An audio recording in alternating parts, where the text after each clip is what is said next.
Berani utak-atik Pak Alwi kena kutuk Allah Jalla Jalaluh, langsung mati seketika. Benarkah berita itu? Ini adalah berita yang tidak benar. Tidak benar sama sekali.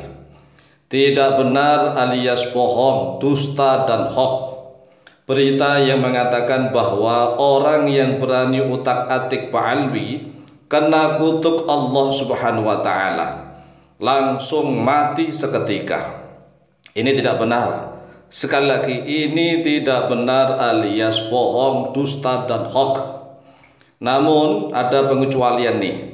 Namun khusus bagi para murid dan santrinya Ki Haji Asmuni Muhammad Nur, pengasuh Pondok Pesantren Al-Ihsan Pandeglang, Banten, maka hendaklah mentaati wasiat dari beliau. Mengapa?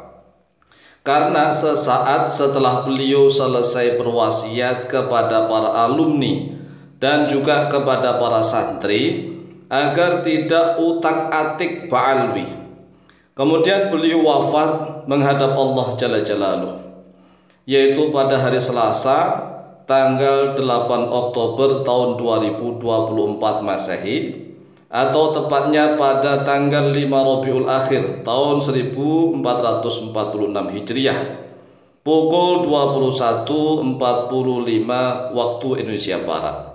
Kejadiannya baru kemarin, yaitu hari Selasa. Hari Selasa tanggal 8 Oktober tahun 2024. Ini kami sarankan kepada para murid dan santrinya Ki Haji Asmuni Muhammad Nur, pengasuh Pondok Pesantren Al-Ihsan Pandeglang, Banten, agar mentaati, mematuhi wasiat dari beliau. Karena beliau tatkala berwasiat kepada para alumni dan juga berwasiat kepada para santrinya agar tidak berani utak-atik Pak Alwi. Kemudian setelah itu beliau tiba-tiba dalam keadaan berhenti berceramah di atas panggung dan beliau roboh. Ini inna lillahi wa inna ilaihi raji'un.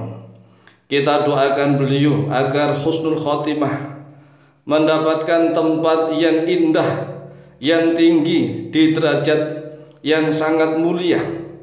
Karena beliau adalah seorang pengasuh Pondok Pesantren Al-Quran yang mendidik para santri, bahkan para santrinya sudah banyak yang menyebar kemana-mana di daerah Banten.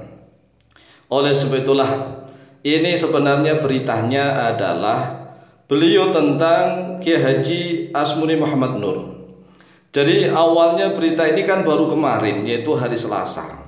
Sekarang ini kan hari Rabu, baru kemarin. Besok hari Kamis, hari Selasa tanggal 8 Oktober. Nah saat ini tanggal 9 Oktober. Jadi baru kemarin nih, tapi beritanya dibulak-balik menyebar kemana-mana. Dikatakan bahwa orang yang berani utak-atik, memang bahasanya beliau Ki Haji Asmuni itu adalah utak-atik. Siapa yang mengotak-atik begitu, otak-atik Pak Alwi, maka akan kena dikutuk oleh Allah Subhanahu wa Ta'ala.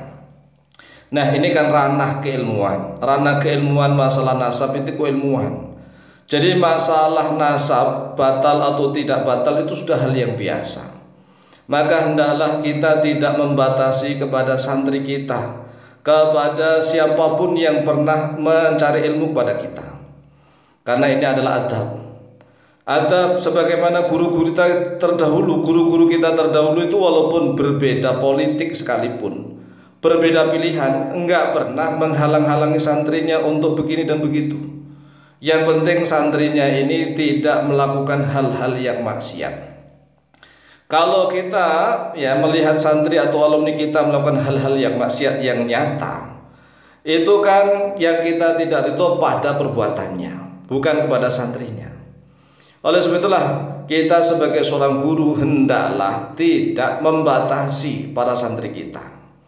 Karena apa? Karena zaman dahulu nih sudah terbiasa perbeda ikhtilaf itu biasa. Sebagaimana Imam Syafi'i berbeda dengan gurunya. Imam Malik melihat Imam Syafi'i berbeda itu enggak langsung menjustis, mengatakan Imam Syafi'i seperti ini seperti itu, tidak. Inilah akhlak. Akhlak sebagaimana juga Imam Ahmad bin Hanbal. Imam Ahmad bin Hanbal pendiri mazhab Hambali ini juga berbeda dengan gurunya, padahal Imam Syafi'i itu gurunya.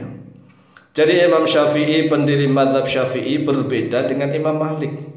Tetapi Imam Malik tidak menyumpahin, tidak mengutuk dan seterusnya, tidak, biasa-biasa saja. Adapun murid-murid Imam Malik yang lain banyak sekali yang mengutuk Imam Syafi'i, bahkan ada yang setiap sholat di dalam sujudnya itu mohon berdoa kepada Allah agar segera membunuh Imam Syafi'i. Itu ada, tetapi Imam Malik sendiri tidak berdoa seperti itu.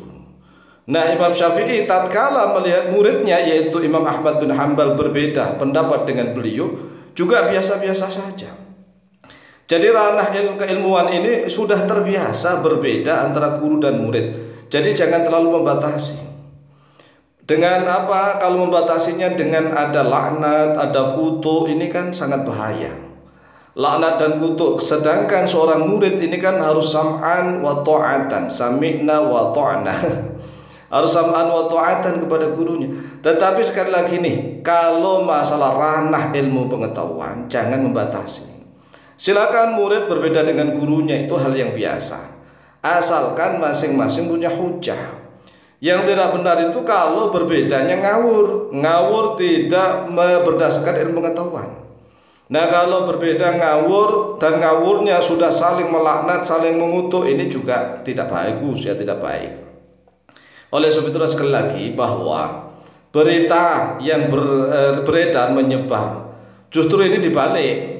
Jadi dibalik seolah-olah orang yang berani mengotak-atik Pak Alwi itu langsung kena kutuk dari Allah Jalla Jalaluh sehingga dia langsung mati seketika. Padahal tidak begitu. Justru ini kebalikan beritanya, ya, kebalikan beritanya. Tetapi apapun yang terjadi, masalah maut adalah takdirnya Allah. Kematian adalah takdirnya Allah, maka kita tidak seyukianya mendoakan jelek kepada saudara kita yang wafat meninggal dunia. Harus kita doakan yang baik. Semoga matinya dalam keadaan husnul khatimah. Allah Jalla Jalaluh menerima seluruh amal ibadahnya dan mengampuni seluruh dosa-dosa dan kesalahannya. Menempatkan dia ke dalam surganya Allah, menjadi kuburannya kuburan yang benar-benar raudhah min riyadil jannah. Begitu. Nggak boleh kita saling kutuk mengutuk sesama umat Islam. Dan akhlak yang harus kita pegangi adalah kita sebagai seorang guru tidak seyukyanya membatasi kreativitas murid di dalam soal ilmu pengetahuan. Berbeda itu hal yang biasa. Demikian, semoga manfaat dan barokah. Lebih dan kurangnya mohon maaf. Wallahu ta'ala a'lamu bishawab.